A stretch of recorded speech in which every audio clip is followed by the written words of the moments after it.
Hello students, welcome to Pragati Mantra classes. My name is Shivangi Agarwal and I'm your mentor for upcoming teaching examinations. तो बच्चों, जैसे कि हम लोगों ने लास्ट क्लास में प्लांट किंगडम के बारे में ख़त्म कर लिया था, सब कुछ फिनिश अप कर लिया था. अब हम स्टार्ट करेंगे नेक्स्ट टॉपिक अपना, दैट इज एनिमल किंगडम, यानी कि जंतु जगत. तो नेक्स्ट टॉपिक है एनिमल किंगडम, जंतु जगत. अब देखिए, आप सब लोगों ने अपने आसपास कुछ ना कुछ एनिमल्स देखे होंगे, छोटे मोटे कीड़े मकोड़े देखे होंगे, बड़े बड़े जानवर भी देखे होंगे, एलिफेंट भी देखा होगा, टाइगर भी आप लोगों ने शायद कभी ना कभी देखा ही होगा. तो ये सब हमारे किस में आते हैं, कंप्राइज करते हैं, ये हमारे सारे के सारे एनिमल वर्ल्ड को कंप्राइज करते हैं. अब on the basis of habitat, on the basis of food habits, on the basis of different मतलब इनका रहने का तरीका, इनका खाने का तरीका, चलने फिरने का तरीका, इन सब तरीक़ों के बेसिस पे हमने क्या करा, हमने एनिमल्स को डिफरेंट डिफरेंट पार्ट्स में, डिफरेंट डिफरेंट कंपोनेंट्स में क्लासीफाई करा. तो हम वही चीज़ों को देखेंगे कि इतने बड़े एनिमल वर्ड्स को हमने कैसे अलग अलग पार्ट्स में क्लासीफाई करा, कैसे अलग अलग फैमिलीज़ में उन्हें रखा, और किस फैमिली की किस जो हमारा पर्टिकुलर पार्ट है उसकी क्या प्रॉपर्टीज़ होती हैं, उनकी क्या क्या कैरेक्टरिस्टिक्स होती हैं जिनसे हम उस पर्टिकुलर एनिमल को पहचान सकते हैं. फॉर एग्जांपल, अगर आप बर्ड बोलते हैं तो हम बर्ड के बारे में जानते हैं कि किस आएंगे, पाइसेस फैमिली में आएंगे, यानी कि पक्षी वर्ग में आएंगे. वहीं अगर मैं स्नेक की बात करूं, सांप की बात करूं, तो वो मेरे रेप्टिलिया किंगडम में चले जाएंगे, यानी कि सरीसर्प में चले जाएंगे. तो हम यही देखेंगे कि किस किस चीज़ों के बेसिस पे, किन किन विशेषताओं के बेसिस पे हमने डिफरेंट डिफरेंट एनिमल्स को डिफरेंट डिफरेंट पार्ट्स में क्लासीफाई करा. तो अब जैसे कि अब हमने पढ़ा था सबसे पहले कि जो हमारा जितना भी वर्ल्ड है वो सारा का सारा सेल से मिलके बना हुआ है. तो जो एनिमल्स हैं वो भी कहाँ से बने होंगे, सेल से बने हुए होंगे. अब ये एनिमल्स दो तरीके के हो सकते हैं on the basis of sale. कैसे? या तो वो यूनिसेलुलर हो सकते हैं या फिर मल्टी सेलुलर. यूनिसेलुलर का मतलब कि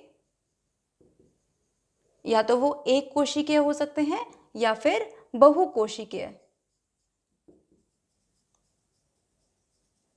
बच्चों, इसको बिल्कुल मैं बेसिक से लेके चल रही हूँ और बिल्कुल हम एंड तक कवर करेंगे. और एनिमल वर्ल्ड काफ़ी बड़ा है, तो जैसे हमने प्लांट किंगडम पूरा पार्ट में पढ़ा था, इसी तरीके से एनिमल किंगडम्स को भी हम दो पार्ट्स में कवर करेंगे, ताकि आपकी सारी चीज़ें उसमें कवर हो जाए, आपको कहीं और से कुछ पढ़ने की ज़रूरत ही ना पड़े. मैं ये मान के चल रही हूँ, ठीक है. तो यूनिसेलुलर को हम बोलते हैं एक कोशिकीय,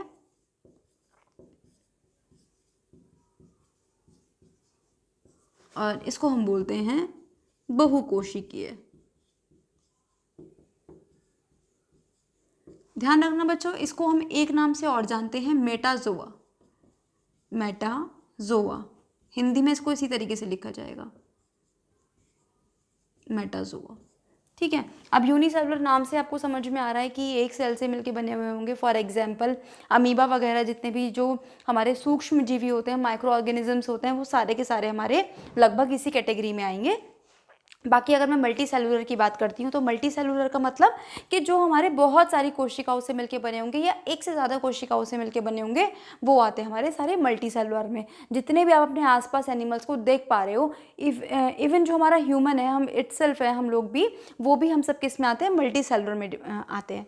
तो इसको हम किस में हमने डिवाइड कर लिया, यूनिसेलुलर में और मल्टी सेलुलर में. देन मल्टी सेलुलर को हम बोलते हैं मेटाजोआ. अब देखो बच्चों, अब हमने क्या करा, मैंने आपको पहले ही बताया कि हम पूरे एनिमल किंगडम को अलग अलग पार्ट्स में अलग अलग बेसिस पे डिफाइन करेंगे. तो ये तो मैंने इनको डिफाइन करा किस बेसिस पे, सेल्स के बेसिस पे. अब हम इनको एक तरीके से और डिफाइन करते हैं जो आपके लिए बहुत इंपॉर्टेंट है, आपको जिस तरीके से पढ़ना है, वो है on the presence of vertebral column. मतलब रीढ़ की हड्डी जो हम लोगों में प्रेजेंट होती है, उसके बेसिस पे हमने पूरे एनिमल किंगडम्स को दो पार्ट्स में डिवाइड कर दिया, vertebrates and non vertebrates.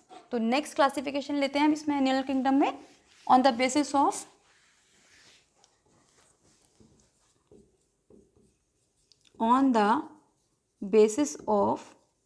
presence of vertebral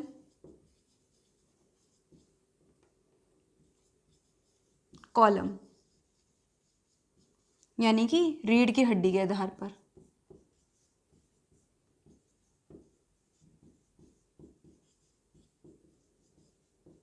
तो अब यहाँ तो देखो, हमारे जो एनिमल्स हैं वो दो ही तरीके के हो सकते हैं, एक वो जिनमें रीढ़ की हड्डी है और एक वो जिनमें रीढ़ की हड्डी प्रेजेंट नहीं है. तो इनको हमने क्या बोला, इनको हमने बोला वर्टिब्रेट्स और नॉन वर्टिब्रेट्स।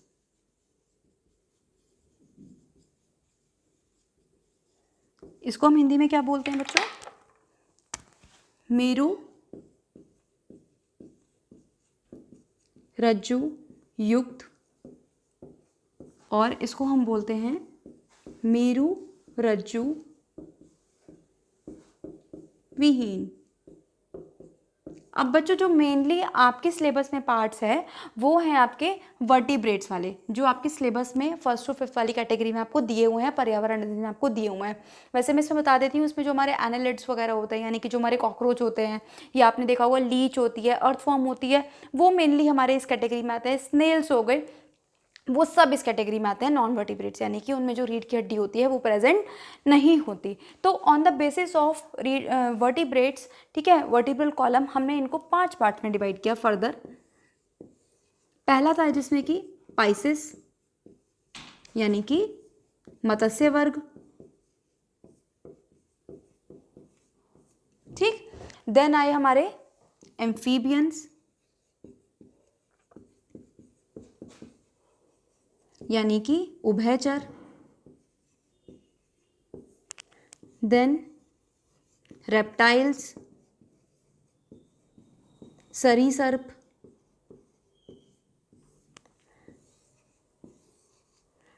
देन एव्स, यानी कि पक्षी वर्ग।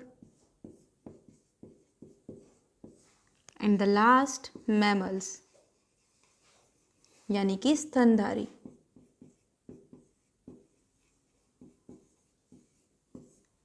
अब देखो बच्चों, अब हमने इनको इसी तरीके से कैटेगराइज क्यों करा, इसका भी अपने आप में एक रीज़न है। क्योंकि हम ये मानते हैं कि जब हमारी अर्थ पे जब लाइफ की स्टार्टिंग हुई, तो हम मानते हैं कि जो हमारा एक्वेटिक हमारा इकोसिस्टम है वो सबसे बड़ा इकोसिस्टम है, यानी कि जो हमारी लाइफ की स्टार्टिंग हुई सबसे पहले, माना जाता है कि वो कहीं ना कहीं पानी से ही शुरुआत हुई थी। तो सबसे पहले हमने अपनी रखा मछलियों को, और हम जानते हैं कि जो हमारा मत्स्य वर्ग है पूरा का पूरा, वो कहाँ रहता है, वो पूरा रहता है हमारा पानी में। तो सबसे पहले हमने रखा पानी वालों को, ठीक है, जो पानी में रहते हैं। उसके बाद हमने क्या रखा, उभयचर। अब जैसे कि मैंने आपको शेल्टर वाली क्लास में भी बताया था, उभयचर का मतलब होता है वो जीव जो पानी में और पृथ्वी पे दोनों में रह सकते हैं, उन्हें हमने बोला उभयचर। अगर आपको एम्फीबियंस के बारे में और जानना है तो आप शेल्टर वाली वीडियो जाके देखिएगा कि ये कहाँ रहते हैं, कैसे रहते हैं, तो वो सब आप वहाँ जाके देखिएगा, ठीक है। एम्फीबियंस हो गए। उसके बाद हमने देखा जो केवल और केवल पृथ्वी पे रहते हैं। अब हमारा जो ऑर्गेनिजम्स हैं, एनिमल्स हैं, वो धीरे धीरे पानी से निकल के कहाँ रहे, पृथ्वी पर आते जा रहे हैं।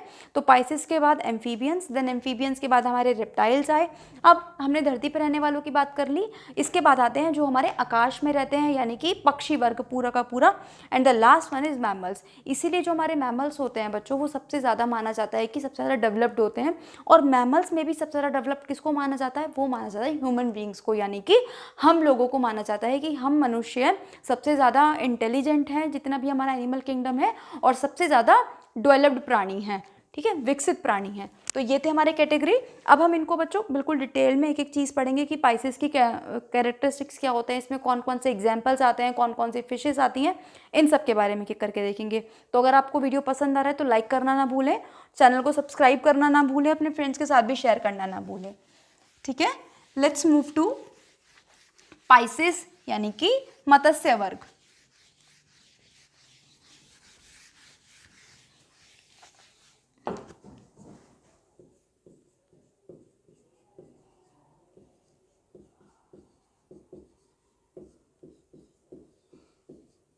अब हर अपनी कैटेगरी की हर की कुछ ना कुछ विशेषताएं थी, तो उनके बारे में जानते हैं कि इनकी क्या क्या विशेषताएं थी। तो सबसे पहले ध्यान रखना बच्चों, इनविजिबल ईयर्स, यानी कि जो इनके कान होते हैं वो दिखाई नहीं देते हैं, अदृश्य अदृश्य कान। सेकंड याद रखना बच्चों, इसमें इनका जो हार्ट होता है वो 2 चैम्बर्ड हार्ट होता है। अभी जब हम लोग हार्ट की संरचना पढ़ेंगे, हृदय की संरचना पढ़ेंगे, तो उसमें मैं आपको बताऊंगी कि हार्ट किस तरीके से वो पार्ट्स में अलग अलग चैम्बर्स में डिवाइड होता है। तो अभी आप याद रखिए बस इतना कि ये 2 चैम्बर्ड हार्ट होता है, यानी कि 2 कोष्ठीय हृदय होता है इनके पास। इसीलिए बच्चों ध्यान रखना, जो इनके अंदर ब्लड फ्लो करता है वो हमेशा इम्प्योर ब्लड होता है, कभी भी प्योर ब्लड इन ऑर्गेनिजम्स के अंदर फ्लो नहीं करता। तीसरा याद रखना बच्चों, ये होते हैं हमारे कोल्ड ब्लडेड, जिसे हम बोलते हैं हिंदी में शीत रुधिर या फिर असमतापी। अब देखो हिंदी में आपको नाम से ही समझ में आ रहा होगा, असमतापी, यानी कि जो अपने ताप के साथ अपने ताप को रेगुलेट नहीं कर सकते हैं अपने आसपास के एनवायरनमेंट के अकॉर्डिंग, उन्हें हमने क्या बोला, कोल्ड ब्लडेड। हमारे पास जनरली दो तरह के एनिमल्स होते हैं, एक कोल्ड ब्लडेड और एक वार्म ब्लडेड। कोल्ड ब्लडेड हमारे किस तरीके के होते हैं, कोल्ड ब्लडेड होते हैं हमारे जो आसपास के एनवायरनमेंट के साथ अपनी बॉडी टेम्परेचर को मेंटेन नहीं कर पाते हैं, उनको हमने बोला कोल्ड ब्लडेड। वहीं अगर मैं वार्म ब्लडेड की बात करूँ तो ये वो ऑर्गेनिजम्स होते हैं जो अपने आसपास के वातावरण के साथ अपने बॉडी के टेम्परेचर को मेंटेन कर सकते हैं। तो बच्चों जो हमारी पाइसेस होती है, यानी कि जो हमारा पूरा का पूरा मत्स्य वर्ग होता है, वो कैसा होता है, कोल्ड ब्लडेड होता है, यानी कि उनका जो ब्लड होता है वो शीत रुधिर होता है, वो अपने आसपास के टेम्परेचर के साथ अपने ब्लड टेम्परेचर को मेंटेन नहीं कर पाते हैं। अब बच्चों मेन इंपॉर्टेंट हैं, सबसे इंपॉर्टेंट जो भी मैं आपको कैटेगरी पढ़ा रही हूँ उनके एग्जाम्पल से ही आपको क्वेश्चन आते हैं मेनली, लेकिन कैरेक्टरिस्टिक्स भी आपके लिए इंपॉर्टेंट है, इसलिए मैंने आपको कैरेक्टरिस्टिक्स भी बताए, क्योंकि हमें नहीं पता कि एग्जामिनर कहाँ से कब कैसे क्वेश्चन आ जाए। हमें हर तरीके से अपने आप को प्रिपेयर रखना है, चाहे एग्जामिनर अब हमें कैसे भी क्वेश्चन दे दे उठा के। तो ध्यान रखना कि इसमें जो हमारे एग्जाम्पल्स आते हैं वो होते हैं शार्क, वेल, ठीक है, इलेक्ट्रिक फिश, ध्यान रखना ये इंपॉर्टेंट है, पूछ लिया जाता है, इलेक्ट्रिक फिश, और इसको एक नाम से और जानते हैं, टॉर्पेडो। इन सबको हिंदी में यही लिखा जाता है, शार्क को शार्क लिखा जाएगा, वेल को वेल ही लिखा जाएगा, ठीक है, टॉर्पेडो को टॉर्पेडो ही लिखा जाएगा।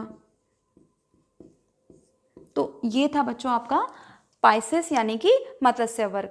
नेक्स्ट हम मूव करते हैं किस पे, अपने एम्फीबियंस पे यानी कि उभयचर वर्ग पे।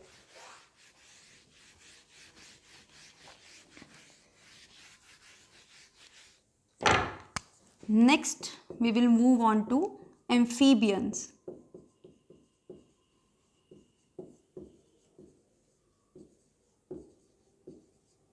यानी कि उभयचर। अब देखो बच्चों एक चीज़ और ध्यान रखेंगे, हमने इनको एक बेसिस पे, जैसे कि मैंने आपको बताया कि जो हमारी लाइफ थी, मानते हैं कि हम सबसे पहले हमारी लाइफ पानी में ही स्टार्ट हुई, तो जैसे जैसे हम पानी से पृथ्वी की तरफ बढ़ते गए, आकाश की तरफ बढ़ते गए, जैसे जैसे ह्यूमन बींग का एवोल्यूशन हुआ, वैसे वैसे चीज़ें हमारे अंदर डेवलप होती चली गई। तो जैसे जैसे आप पाइसेस से मैमल्स की तरफ मूव करेंगे, आपको अपने आप से ये चीज़ समझ आएगी कि जो कमियां हमारे पहले के ऑर्गेनिजम्स में थी, बाद में आते आते वो चीज़ें विकसित होती चली गई और वो कमियां हमारे अंदर दूर होती चली गई। तो जैसे कि यहाँ पर भी हमको इनविजिबल ईयर्स ही मिले, मतलब हमें इनके कान देखने को एक तरह से नहीं मिलेंगे, इनविजिबल ईयर्स, अदृश्य कान। अब देखो जैसे जैसे हम आगे बढ़ते जाएंगे, जो हमारे हार्ट के चैम्बर्स हैं वो 2 से 3, 3 से 3.5, 3.5 से 4 इस तरीके से डेवलप होते जाएंगे। तो यहाँ पे बच्चों अब हमें 3 चैम्बर्ड हार्ट मिलना शुरू हो गया, 3 चैम्बर्ड हार्ट मिलना शुरू हो गया, यानी कि 3 कोष्ठीय हृदय। जितना हमारा हार्ट हमारा डेवलप होता चला जाएगा, उसी तरीके से जो हमारा ब्लड है वो भी प्योर प्योर प्योर और होता चला जाएगा, ठीक है। अब इनकी स्किन के बारे में बात कर लेते हैं। इनकी जो स्किन होती है वो मॉइस्ट एंड स्मूथ,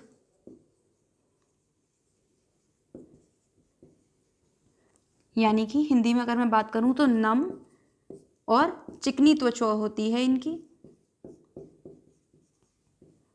आपने ये चीज़ तो बहुत अच्छे से महसूस भी करी होगी, अगर आपने कभी अपने आसपास मेंढक को हाथ लगाया हो या उसे देखा भी हो तो आपको समझ में आ रहा होगा, जो उनकी स्किन होती है वो काफ़ी गिलगिली सी होती है, मतलब ऐसा लगता है जैसे कि जेली आती है ना एक तरह से, वैसी आपको स्किन आप उनकी महसूस करेंगे।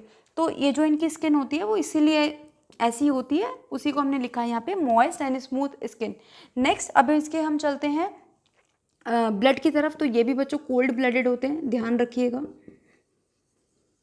यानी कि शीत रुधिर वाले होते हैं। इसके एग्जाम्पल फ्रॉग, टेडपोल, ये सब हैं इसके एग्जाम्पल्स। तो यहाँ पे हमारा खत्म होता है एम्फीबियंस वाला पार्ट। अब next we will move on to reptiles. तो next we will move on to reptiles. Hindi में इसको बोलेंगे हम सरीसृप। तो ध्यान रखना बच्चों, इसमें भी जो हमारा ईयर ड्रम होता है इन वाले एनिमल्स में भी वो हमारा एब्सेंट होता है। ईयर ड्रम यानी कि कर्णपटल एब्सेंट, यानी कि नहीं होता। अब जब इनमें ईयर ड्रम नहीं होता, लेकिन फिर भी आपने देखा होगा जो स्नेक्स वगैरह होते हैं वो बहुत आसानी से आसपास की चीज़ों की आवाज़ सुन लेते हैं। तो वो कैसे होता है बच्चों, जो इनकी स्किन होती है ना वो बहुत सेंसिटिव होती है। अब जैसे कि जब भी इनके आसपास कोई मूवमेंट होती है तो हम जानते हैं कि जो साउंड होती है वो कैसे में वेव्स की फॉर्म में ट्रेवल करती है। तो वो जो वेव्स के थ्रू सेंसेशन होती है वो इनके कानों तक यानी कि इनकी स्किन तक पहुँच जाती है और उससे ये फील कर लेते हैं कि जो साउंड है ये कहाँ से आ रही है, कैसे आ रही है। तो इनकी जो सेंसेशन पावर होती है वो बहुत तेज़ होती है। तो ये बिना ईयर ड्रम के भी बहुत अच्छे से आसपास की चीज़ों को एक तरह से सुन पाते हैं। नेक्स्ट, ये भी बच्चों हमारे कोल्ड ब्लडेड होते हैं, कोल्ड ब्लडेड। थर्ड, इनमें भी बच्चों 3 चैम्बर्ड हार्ट ही मिलेगा आपको। अब मैं बार बार हिंदी में रिपीट नहीं कर रही हूँ, आप लोग एक बार मैंने लिख दिया, 2 बार बल्कि मैं लिख चुकी हूँ, तो आपको इतना समझ में आ ही गया होगा कि ये शीत रुधिर वाले होते हैं और इनमें 3 कोष्ठीय हृदय होता है। लेकिन बच्चों ध्यान रखना, एक्सेप्शन, क्वेश्चन हमेशा आपका एक्सेप्शन से ही बनेगा। जो क्रोकोडाइल होते हैं, क्रोकोडाइल से बहुत बार क्वेश्चन पूछा गया है, not even in teaching exams, बल्कि अगर आप एसएससी की बात करो या और भी अदर एग्जाम्स की बात करो तो वहाँ पे भी ये पूछा गया है। टर्टल यानी कि कछुआ, तो यहाँ पे याद रख लेना घड़ियाल और कछुआ, ये एक्सेप्शन है। इनमें बच्चों ये आते तो रेप्टाइल्स की कैटेगरी में ही हैं, लेकिन इनमें हमें 4 चैम्बर्ड हार्ट देखने को मिलता है। ठीक है, याद रखेंगे। बाकी अगर मैं और एग्जाम्पल्स की बात करूँ तो इसके एग्जाम्पल्स हमारे लिजर्ड, स्नेक, जितने भी रेंगने वाले हैं, जो ज़मीन पे रेंगते हैं, उन्हें हमने क्या बोला, रेप्टाइल्स बोला, स्नेक्स, यानी कि छिपकली, सांप, ये सब हमारे इस कैटेगरी में आते हैं। अब बच्चों एक चीज़ और ध्यान रखना कि इनके बारे में ये कहा जाता है कि जो हमारी वर्टिब्रेट थी, जो हमारी एक्चुअल वर्टिब्रेट है यानी कि रीढ़ की हड्डी है, वो यहीं से शुरू होती है। तो अगर क्वेश्चन आपको इस तरीके से आ जाए कि जो एक्चुअल वर्टिब्रेट है, वास्तविक वर्टिब्रेट हमें कहाँ देखने को मिलती है, तो वास्तविक वर्टिब्रेट हमें देखने को मिलती है रेप्टाइल्स में। ये बात आप स्टार मार्क कर लेना इस पॉइंट को, ये क्वेश्चन पूछा जा सकता है आपसे। वास्तविक मेरु रज्जु यानी कि रियल वर्टिब्रेट।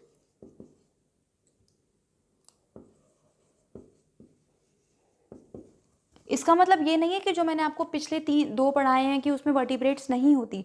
वर्टिब्रेट रीढ़ की हड्डी उनमें पाई जाती है, लेकिन वो पूर्णतः विकसित नहीं होती है, इसलिए हमने बोला कि वास्तविक यहाँ से शुरू हो जाती है। अब ध्यान रखना, इसमें 3-4 हम इंडियन नाम देख लेते हैं स्नेक्स के जो हमें इंडिया में मिलते हैं। तो इनमें से कुछ हैं कोबरा, ठीक है, एक हमारे पास है करैत, अब करैत के बारे में ध्यान रखना, ये इंडिया में पाया जाता है और ज़मीन पे रहने वाला ये सबसे जहरीला सांप है पूरे विश्व में। अगर मैं बात करूँ पूरे वर्ल्ड में, जो करैत है, इंडियन करैत, ये सबसे जहरीला सांप माना जाता है। ठीक है, और भी हैं इसमें रसल्स वाइपर,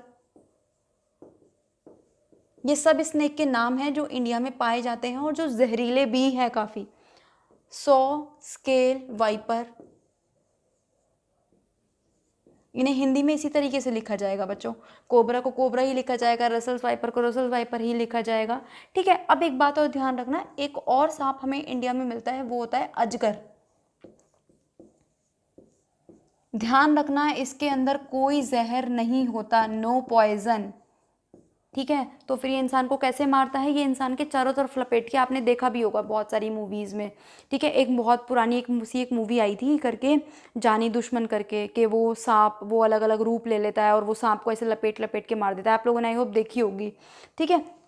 तो ध्यान रखना कि अजगर के अंदर कोई जहर नहीं पाया जाता, ये अपने जो शिकार होता है इसको कैसे मारता है, उसके चारों तरफ लिपट जाता है और उसको सांस ही नहीं लेने देता। इसी तरीके से ये अजगर जो होता है अपने शिकार को मारता है, ठीक है। और ये बहुत सबसे मोटा और विशाल सांप है जो इंडिया में पाया जाता है, अजगर। इसके बारे में आप ये चीज़ें कुछ फैक्ट्स ध्यान रखेंगे बच्चों, ठीक है। तो यहाँ पे हमारा ये रिप्टाइल्स वाला पार्ट खत्म होता है। मेन आपको इसमें दो चीज़ें याद रखनी है कि एक तो इसमें वास्तविक मेरुरज्जु पाई जाती है और दूसरा इनके एक्सेप्शंस है क्रोकोडाइल और टर्टल। इसका मतलब कि इन दोनों में हमारे 3 चैम्बर्ड हर्ट्स नहीं मिलते हैं, इसमें हमारे मिलते हैं हमें 4 चैम्बर्ड हर्ट मिलते हैं। पूरी तरीके से विकसित नहीं होते हैं 4 चैम्बर्ड, लेकिन वो 4 चैम्बर्ड कैटेगरी में हम उनको रखते हैं। तो यहाँ पे हमारा कंप्लीट होता है रेप्टाइल्स का part. Let's move on to 4th one, that is aves, यानी कि पक्षी वर्ग। तो बच्चों अगर आपको वीडियो पसंद आ रहा है तो अपने फ्रेंड्स के साथ शेयर करना ना भूलें, लाइक करना ना भूलें और चैनल को सब्सक्राइब करना ना भूलें। प्लस टेलीग्राम चैनल भी ज्वाइन करिए, वहाँ जाके आपको सारी पीडीएफ वगैरह सब अवेलेबल हो जाएंगे आसानी से, ताकि अगर आप नोट करना नहीं भी चाह रहे हैं या फिर आप कुछ मिस हो गया है तो वो सब चीज़ें आपको वहाँ ऑटोमेटिकली मिल जाएंगी। तो नेक्स्ट अब हम चलते हैं एव्स की तरफ, यानी कि पक्षी वर्ग।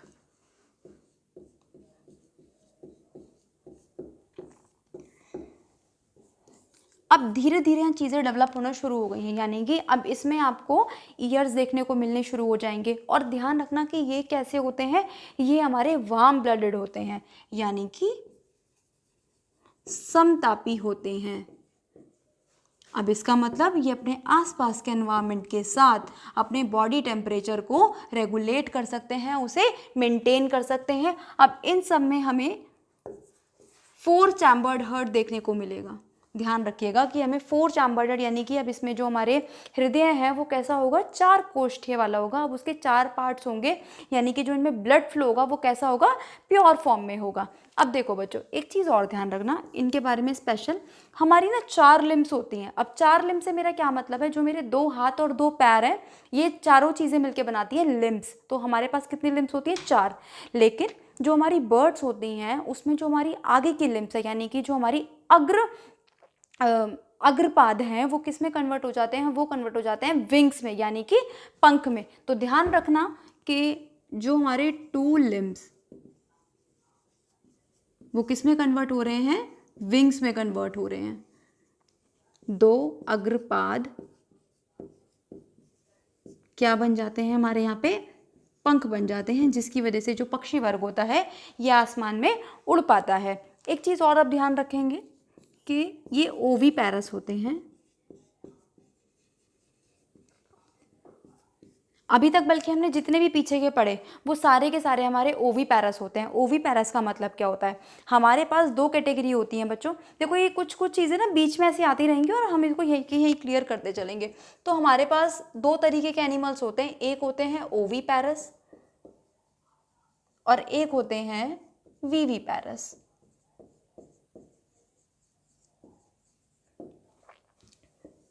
ठीक, इसको हम बोलते हैं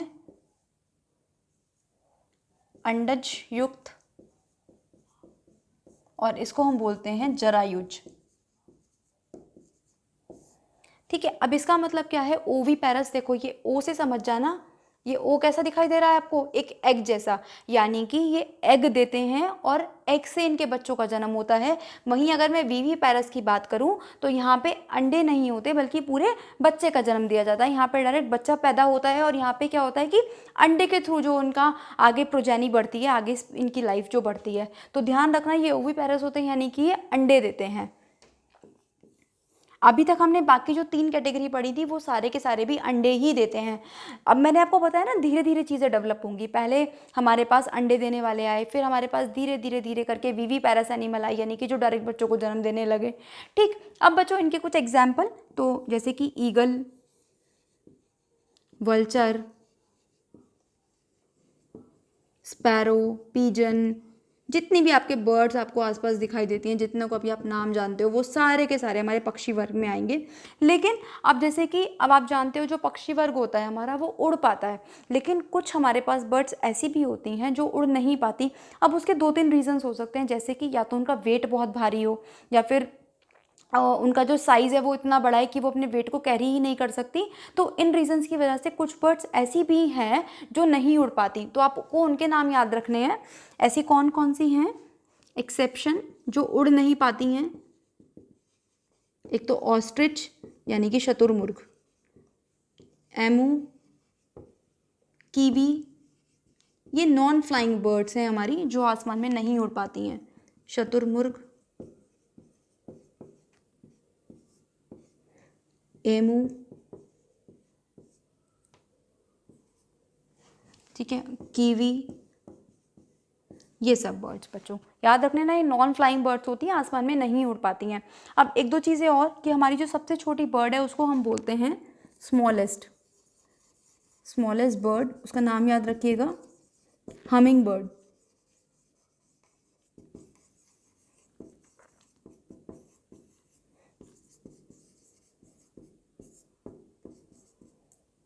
हमिंग पक्षी, ठीक है।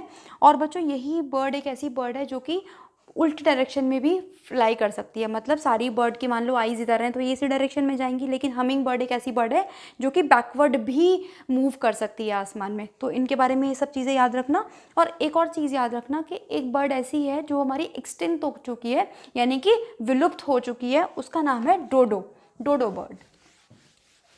क्वेश्चन बच्चों आपके मेनली ना इन्हीं चीज़ों से बनेंगे, एग्जाम्पल से बनेंगे डिफरेंट डिफरेंट, या फिर जो हमारे एक्सेप्शंस हैं वहाँ से आपके क्वेश्चन बनने के चांसेस ज़्यादा होते हैं। तो एक्सटिंक्ट बर्ड है एक डोडो, हिंदी में भी इसको डोडो ही बोला जाता है और एक्सटिंक्ट को बोला जाता है विलुप्त पक्षी, ठीक है। और ये हमें कहाँ मिलती है बच्चों? ये हमें मिलती है मॉरिशियस में। मॉरिशस एक जगह का नाम है जहाँ पे डोडो बर्ड पाई जाती थी, लेकिन अब ये हमारी पृथ्वी से ख़त्म हो चुकी है, क्योंकि हमने अलग अलग मतलब वही है ना, पॉल्यूशन इतना बढ़ता जा रहा है हमारी वजह से, जो हमारी ह्यूमन एक्टिविटीज़ है दिन पे दिन बढ़ती जा रही है, जिसकी वजह से बहुत सारी चीज़ें जो एक्सटेंट होती जा रही है हमारी पृथ्वी से। ये तो बस एक एग्जाम्पल था, आपकी बुक्स में गिवन था, तो ये पूछ लेता था इसलिए मैंने आपको यहाँ पर बताया, ठीक है। अब आपने बर्ड्स के बारे में खास बात देखी होगी कि वो अपनी नेक को बहुत जल्दी जल्दी इस तरीके से, आपने बहुत देखा होगा कि वो नेक को बहुत जल्दी जल्दी मूव करती हैं। ऐसा क्यों होता है बर्ड्स के बारे में? ऐसा इसलिए होता है कि बच्चों जो उनकी आई बॉल्स होती हैं, जैसे हमारी आई बॉल्स क्या होती है, मूवेबल होती है, मतलब हम ऊपर नीचे अपनी गर्दन को बिना हिलाए ऊपर नीचे का व्यू देख सकते हैं थोड़ा बहुत। लेकिन जो बर्ड्स होती हैं उनकी आई बॉल्स फिक्स्ड होती हैं, जिसकी वजह से अगर उन्हें अपने आसपास की चीज़ें देखनी है तो उन्हें अपनी गर्दन मूव करनी पड़ेगी, नेक को मूव करना पड़ेगा। तो ध्यान रखना कि ये जो नेक मूवमेंट होता है वो क्यों होता है, क्योंकि उनकी आई बॉल फिक्स्ड होती हैं। ये क्वेश्चन आपसे एक बार पूछा गया था लास्ट प्रीवियस ईयर्स में, ठीक है। ऐसे ही एक आपने एक और पक्षी का नाम सुना होगा, आउल, उल्लू। ये अपनी गर्दन को 360 डिग्री तक यानी कि पूरा रोटेट कर सकता है, इसकी एक खास बात होती है, ठीक है। ऐसे ही एक और बर्ड होती है,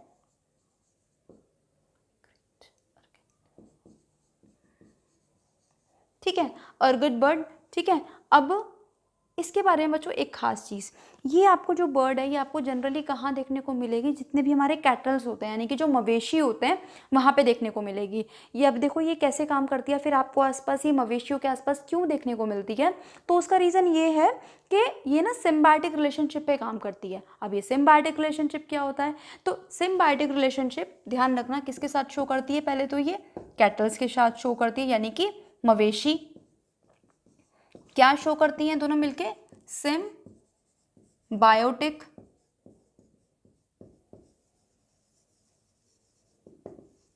रिलेशनशिप, यानी कि सहजीवी संबंध। अब इसका मतलब क्या होता है सहजीवी संबंध का?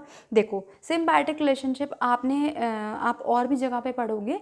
सिम्बायोटिक रिलेशनशिप का मतलब होता है कि जब दो चीज़ें साथ में रहती हैं और दोनों को एक दूसरे से फ़ायदा होता है किसी ना किसी तरीके से, उसको हम बोलते हैं सिम्बायोटिक रिलेशनशिप। अब इन दोनों को फ़ायदा किस तरीके से होता है, देखो जो हमारे कैटल्स वगैरह होते हैं, मवेशी होते हैं, उनके ऊपर ना छोटे छोटे छोटे छोटे कीड़े हो जाते हैं, इंसेक्ट्स वगैरह आ जाते हैं, पेस्ट वगैरह आ जाते हैं कि जो उनको परेशान करने लगते हैं। जैसे कि हमारे ऊपर भी जूं आ जाती है ना, लाइसिस हमारे सर में कभी कभी हो जाती है, वही चीज़ें। ऐसे ही कैटल्स के ऊपर भी इसी तरीके के कुछ ऑर्गेनिजम्स आ जाते हैं, तो वो उनको परेशान करते हैं। अब ये जो अर्गेट होता है ये क्या करता है, इनकी बैक पे बैठ जाता है, इनकी बॉडी पे बैठता है अलग अलग जगह पे, और उन कीड़ों को खा जाता है। अब देखो दोनों को फायदा हो रहा है, एक तो अर्गेट को तो फूड मिल रहा है, और दूसरा जो कैटल्स हैं उनको उन कीड़ों मकोड़ों से मुक्ति मिल रही है, छुट्टी मिल रही है। तो इसी चीज़ को हमने क्या बोला, सिम्बायोटिक रिलेशनशिप बोला। तो कभी कभी ये क्वेश्चन पूछ लिया जाता है कि जो ऐसी कौन सी बर्ड है जो मवेशियों के आपको आसपास दिखाई देगी, और कभी कभी उसका रिलेशनशिप भी पूछ लिया जाता है कि इन दोनों का आपस में कैसा रिलेशनशिप होता है। तो बच्चों यहाँ पे हमने अपने एनिमल किंगडम्स के 4 पार्ट्स खत्म कर लिए। कौन कौन से, पाइसेस को खत्म कर लिया, एम्फीबियंस को देख लिया, देन रेप्टाइल्स, और उसके बाद हमने एप्स को देखा। जो बचा हुआ पार्ट है अभी हम उसको नेक्स्ट वीडियो में कंटिन्यू करेंगे। तब तक बच्चों आप इस वीडियो को देखिए, लाइक करिए, अपने फ्रेंड्स के साथ शेयर करिए, कमेंट करिए अगर आपको कोई डाउट है। प्लस डिस्क्रिप्शन बॉक्स में टेलीग्राम का लिंक दिया हुआ है, वहाँ जाइए, उसको ज्वाइन करिए। किसी भी चीज़ के बारे में डाउट है, कुछ पूछना है, कुछ क्वेरी है, आप वहाँ जाके पूछ सकते हैं। तब तक पढ़ते रहिए। All the very best.